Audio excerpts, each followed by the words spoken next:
منکروں کا اعتراض ہے کہ نمل آیت نمبر 20، 21، 22 ملک شام سے یمن تک جانا اور پھر واپس آنا یہ ہدہد جیسے پرندہ کے لیے ناممکن ہے۔ ایک بات تو یہ کافروں کی بیان کی کہ وہ کہتے ہیں یہ سورہ نمل میں جو بیان ہوا کہ سلیمان علیہ السلام نے اپنے لشکروں کی حاضری لی تو ہدہد کو گم پایا تو کہا یا وہ کوئی عذر پیش کرے گا یا پھر میں اس کو ذبح کر دوں گا، تو وہ آ گیا، اس نے کہا میں تو حضرت ملکہ سبا کا ملک دیکھ کر آیا ہوں، یمن سے وہاں سے خبر لا، تو اس پر کہتے ہیں کہ شام اور یمن میں بہت فاصلہ، تو اس طرح ناممکن ہے کہ ہدہد جو ہے نا وہاں پہنچے اور آ جائے واپس۔ سارا سوال جو ہے نا بے بنیاد ہے۔ پہلے تو یہ ہے کہ کسی نے پرندوں کی پرواز کا حساب لگا لیا کہ اس سے زیادہ نہیں اڑ سکتے، تیز رفتار پرندے بھی ہیں، سست رفتار بھی ہیں، تو پہلے کوئی ایسا ثبوت دینا کہ ہدہد بیچارہ اڑ نہیں سکتا۔ دوسرا اس سے بھی صاف بات یہ ہے کہ اس نے کہا تھا کہ وہ ایک دن میں گیا تھا اور کوئی بات نہیں، اور سلیمان کا علیہ السلام کوئی نہیں کہ وہ روزانہ حاضری دیتے تھے، کئی دن کے بعد انہوں نے حاضری دی ہوگی، اور ہدہد اس دوران میں کئی دن جو ہے نا غیر حاضر رہا، وہ سارا چکر لگا کے آ گیا۔ دن وہاں قرآن مجید میں کوئی نہیں بیان ہوا کہ وہ ایک ہی دن میں گیا اور آیا تھا۔ حل کرنا ہو اور بے ایمان نہ مرنا ہو تو کئی راستے ہوتے ہیں، تو خام خواہ انکاری کرنے کے لیے بہانے ڈھونڈنے تو الگ بات۔ اللہ اکبر۔ دوسری بات لکھی ہے کہ چونٹی کو کیسے معلوم ہوا کہ لشکر سیدنا سلیمان علیہ السلام کا؟ اب ہم انسانوں نے اپنی طرف سے فرض کر لیا، مولانا شبیر احمد عثمانی رحمۃ اللہ علیہ نے اپنے حواشی میں بہت حوالے دیے انسائکلوپیڈیا وغیرہ کہ ان جانوروں کا ہم سمجھتے ہیں، ان میں سمجھ عقل کوئی نہیں، یہ آپ ہی ہم بڑے بنے پھرتے ہیں، حالانکہ ان میں سے کئی ایسے ہیں جن کو اللہ نے ایسی عقل دی ہے کہ انسان اس کے مقابلے میں بالکل حقیر ہے۔ شہد کی مکھی دیکھیں نا جس طرح وہ بناتی ہے چھتا، کوئی مہندس نہیں بنا سکتا، انجینئر نہیں بنا سکتا، اس کا جو ہے نا طول عرض اس طرح ہوتا کہ رائی برابر جگہ خالی نہیں رہتی، اس طرح وہ ایک دوسرے کے ساتھ اپنے بناتی ہے کھانے، اور بالکل جتنا مرضی آپ ماپیں نا رائی برابر فرق نہیں پڑتا جمیٹری کے لحاظ۔ تو ہدہد کی جو تقریر قرآن مجید نے نقل کی ہے کہ اس نے سلیمان علیہ السلام کے سامنے توحید کا بیان کیا کہ میں نے قوم دیکھی ہے وہ اللہ کو چھوڑ کر سورج کی ان چیزوں کی پوجا گمراہ ہو گئے ہیں، اللہ کے سوا کون پوجا کے لائق ہے جو ہر، اس سے پتہ چلتا کہ وہ ساری مخلوق اللہ کو، رسولوں کو، سب کو پہچانتی ہے۔ با منو تو مردہ با حق، رومی کہتے ہیں یہ آگ مٹی پانی جو ہے نا ہوا ہمارے لیے مرے ہوئے ہیں، حق کے لیے زندہ ہے، وہ ان سے باتیں بھی کرتا ہے، یہ اس سے بھی باتیں کرتے ہیں، ان کی اپنی بھی زبان، اللہ تعالیٰ ان سے سب گفتگو کرتا،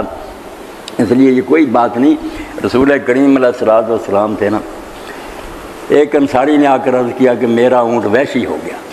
وہ نکیل نہیں ڈالنے دیتا، باغ میں ہم داخل نہیں ہو سکتے، پھاٹک بند کے کاٹنے کے لیے دوڑتا،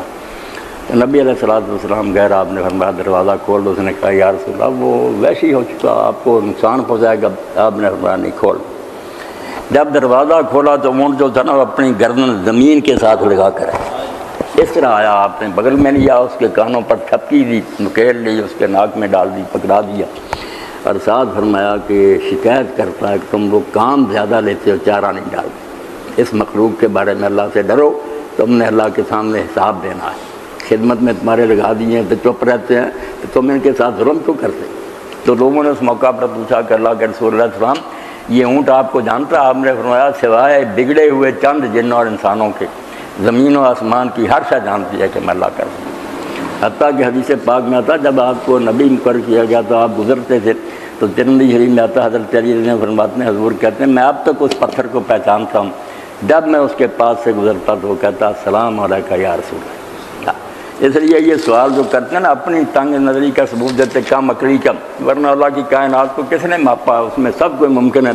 وہ جو چاہے کرے، چونٹیوں کو ہی بتا دیتا کہ یہ لشکر سلیمان علیہ السلام کا، اور اس نے سلیمان علیہ السلام کا ادب بھی کیسے کیا۔ چونٹی نے یہ نہیں کہا کہ جانتے بوجھتے کچل دے گی، وہ مانتی تھی کہ پیغمبر اور اس کے ساتھی اس طرح جان بوجھ کے ظلم نہیں کرتے۔ لا یحتمنکم سلیمان وجنودہ وہم لا یشعرون، ایسا نہ ہو کہ ان کو پتہ ہی نہ ہو، دھیان ہی نہ ہو اور ہم کچلے جائیں۔ یہ نہیں کہا کہ جانتے بوجھتے کچلیں گے، جانتی ہے کہ اللہ کے پیغمبر ظلم نہیں کرتے،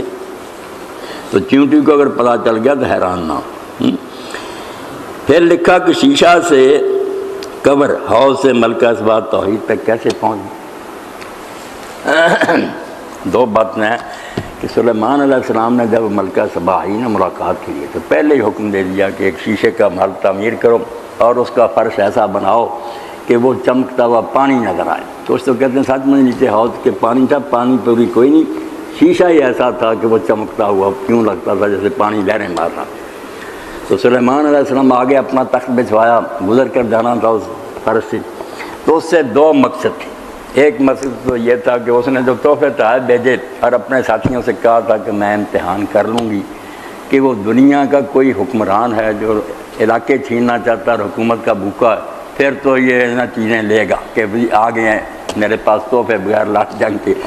مگر جب سلیمان علیہ السلام کے پاس وہ لے کر آئے تو آپ نے فرمایا تم ان تحفوں سے مجھے بہلانا چاہتے ہو, جو اللہ نے مجھے دے رکھا وہ اس سے بہت زیادہ ہے, مجھے ان تحفوں کی ضرورت نہیں. جب یہ واپس گیا تو ماں سمجھ گئی کہ یہ دنیا کا کوئی لالچی نہیں, اور آپ نے خط بھی لکھا کہ اسلام لے آ تو اور تیری قوم جو ہے نا وہ محفوظ رہو. تو ایک تو آپ نے جو اتنا محل بنایا نا دکھانے کے لیے کہ دنیاوی شان و شوکت کے لیے مجھے علاقوں کی ضرورت نہیں, مجھے اللہ نے اتنا کچھ دے رکھا, میں نے خواب میں بھی دیکھا ہوگا. یہ بات بھی اس نے دیکھی کہ جن دولتوں پر اور چیزوں پر ہم فخر کرتے تھے سلیمان علیہ السلام کے پاس اس سے بدرجہ بہتر چیز. اور دوسری بات جیسے وہ شیشے کو چمکتے ہوئے دیکھ کر سمجھی نا پانی, اس سے بھی اسے جب آپ نے سمجھایا کہ نہیں یہ شیشہ یہ صرف مغالطہ لگا, تو مغالطے سے اس کو یہ بات سمجھ آ گئی کہ جس طرح چمکتے ہوئے شیشے کو میں نے پانی سمجھ لیا حالانکہ وہ پانی نہیں تھا, اسی طرح ہم نیک بندوں میں دیکھ کر نا کچھ باتیں کہ مردہ زندہ کر دیا, یہ کر دیا, معجزے نبیوں گمراہ ہو جاتے ہیں. وہ چمکتے ہوئے ہوتے ہیں, اصل میں سب کچھ اللہ ہوتا ہے, پردے میں اللہ تعالیٰ سے کر رہا ہوتا ہے. انہوں نبیوں رسولوں نے کیا کرنا, دوسرے وقتوں میں وہ قتل کر دیے جاتے ہیں, لوگوں کو دکھ دیتے ہیں, کچھ بھی نہیں وہ بگاڑ سکتے. ان کی بے بسی اور عاجزی سامنے آ جاتی ہے. ہزار ہم لوگ اتنے ظلم کر اپنا بچاؤ نہیں کر سکتے. کو ہنگامی طور پر اللہ تعالیٰ مدد فرما دے نا معجزہ. اسی لیے علماء اسلام لکھتے ہیں کہ معجزہ پیغمبر کا اختیاری نہیں ہوتا, اس کے بس میں نہیں ہوتا. ما کان لرسول نہیں آتے بیات الا بإذن, کوئی معجزہ نہیں وہ دکھا سکتا جب تک اللہ نہیں چاہتا. اور اسی لیے قرآن مجید میں آتا کہ جب حضور سے لوگ زیادہ معجزے مانگتے ہیں تو آپ فرماتے ہیں انما الآیات عند اللہ, معجزے اللہ کے پاس ہیں, فانتظروا تم بھی انتظار کرو, انی معکم من المنتظرین, میں بھی انتظار کر رہا ہوں. شفیق میرا خیال ساتھ ہی تھا نا جب وہ مولوی محمد حسین بھی آئے تھے, شیعہ لوگ اکٹھے. میں نے کہا یار تمہاری محفل میں تمہیں امام مہدی علیہ السلام جن کو تم سمجھتے ان کے اس دور میں ہیں اور امام ان کی ایک روایت ہی سناتا ہوں, سارے مسئلے حل ہو جائیں. اب کہتے ہیں کہ لوگوں نے امام سے پوچھا